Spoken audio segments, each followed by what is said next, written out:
Today we're going to talk about winding ratchets. And I've got a few props here. They're old alarm clock parts from one of the old parts drawers. And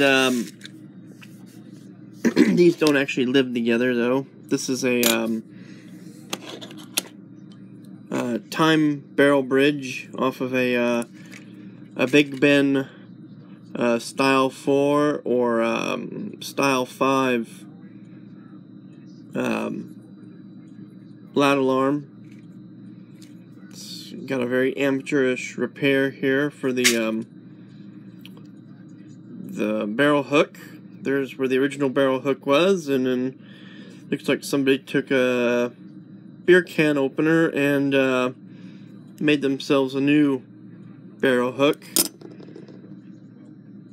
The ratchet, the click spring, and the ratchet teeth are all still pretty good on this.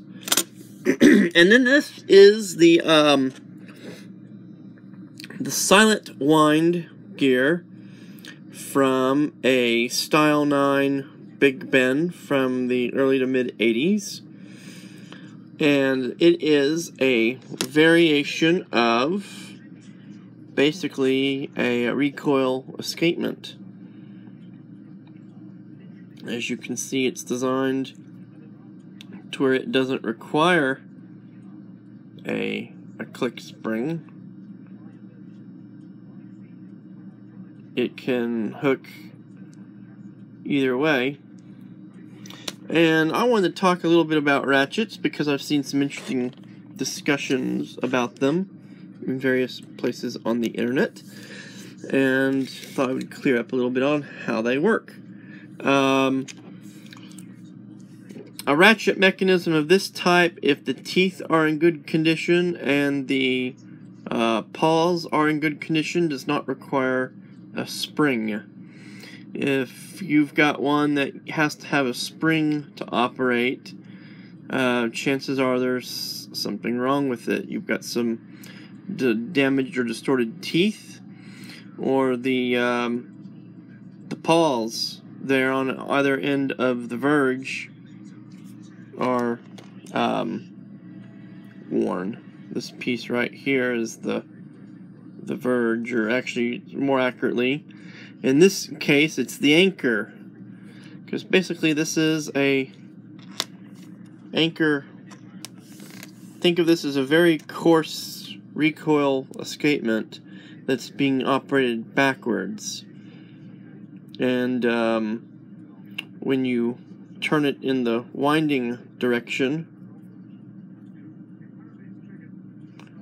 is the normal direction where the teeth are escaping past the recoil pallets, and then backwards it locks, and as you can see it can lock either or. There we have it locked on the back pallet, there we have it locked on the front pallet. This type requires a spring, and it makes the characteristic click click click click click noise we all associate with winding a mechanical clock.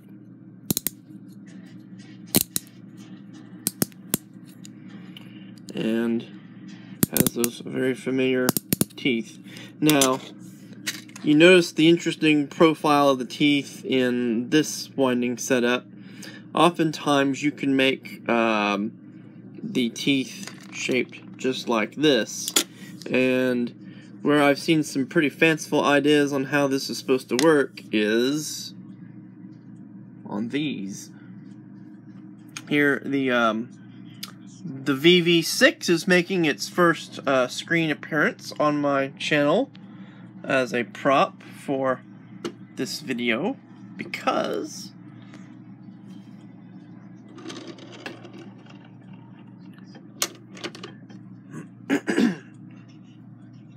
as you can see, it has, which escapement winding principle does it have? Is it this style?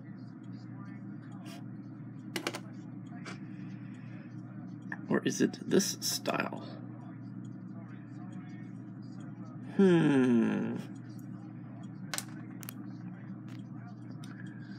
I think it's the second style. Yes, look at that. And in this case, the motor is run down.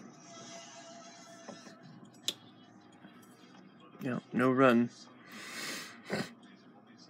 So, because I don't want to put the winding crank on, turning the machine around, we'll spin the turntable backwards a little bit until there's a little bit of tension in the mainspring. Okay, we see now that it's got some tension in the spring.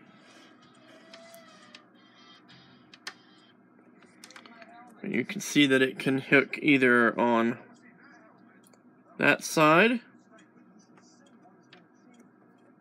or it can hook on that side, like that. And because of the way these are mounted, they are under the influence of gravity, and it can hook either or. But when you wind the motor up, works like that, just like on our miniature example here.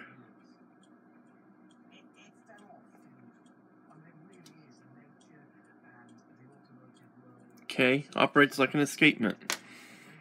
So there's no spring required. As long as these teeth are in good condition, and as long as these paws aren't worn and are in good condition, this is a pretty safe type of winding ratchet.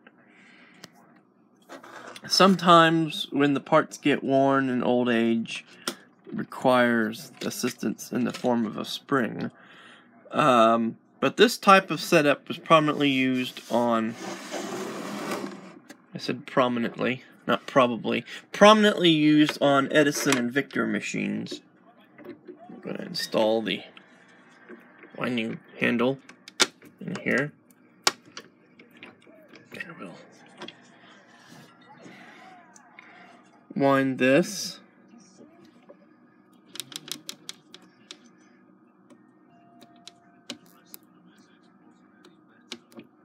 Try to get it to catch on the back side. It might not, with the motor not mounted, with not sitting in the normal level position.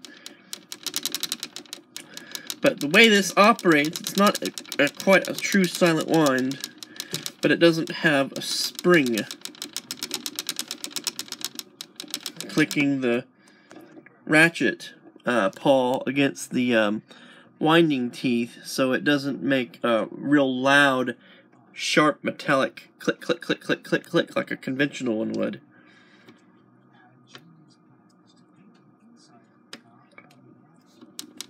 Important to always make sure that with this style ratchet that it's got a good firm grip on there before releasing the winding handle.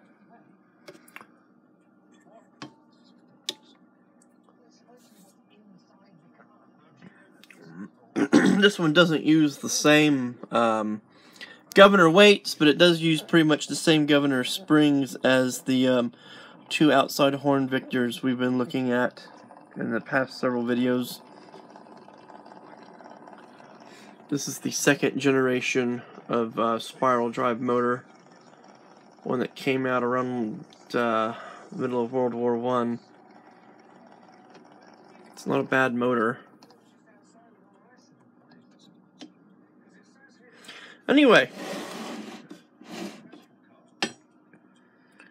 enough of that. So, as I said, there's two different winding types, and that's what you need to know about them. So, thank you for watching.